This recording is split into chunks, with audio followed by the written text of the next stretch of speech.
SPL सुलियाबुड़ा premiere league कुलतापड़ा अधीनस्थ कुमरिया ग्राम पंचायत रे चली टूर्नामेंट द्वितीय दिवस 3 गोटी जिल्लार पिला योगदान कर बहुत सोनपुर एवं बलांगीर 5 गोटी ब्लॉक रो लोक पिला प्लेयर जोग देइछन्ति कंडामाल गुड़भेला देवगां सोनपुर तोरभा वर्तमान रत्ना आउ चांस विकेट हैट्रिक चांस वर्तमान जीवनंग हाथ में अजू 11 एवं 29 11 मध्य मैच जारी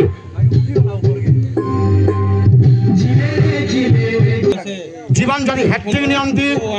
एटा प्रथम हैट्रिक हबो एसपीएल टूर्नामेंट रो अजू 11 एवं कृष्णा 11 मध्य मैच जारी ए पर्यंत 19 रन 3 विकेट विनिमय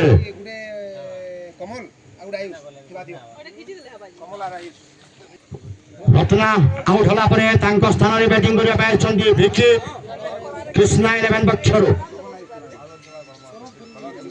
जीवन हैट्रिक रो चांस एसपीएल रो प्रथम हैट्रिक हे पारे जीवन फील्डिंग रे किछि परिवर्तन first slip second slip square leg boundary square leg boundary cover long up सुंदर फील्डिंग प्लेसमेंट अजय 11 पक्षरु जीवन फुल टॉस बॉल खेलछन देखिबा कोन होचनि सुजुबन लेग साइड आउ लेग साइड फील्डिंग करिया पूर्वरु बहुमूल्य गोटिए रन साहाय्य रे 20 रन तृतीय ओवर परिसमाप्ति परे कृष्णा 11 रो दलीयगत स्कोर 20 रन 3 विकेट विनिमय रे 3 ओवर 20 रन 3 विकेट।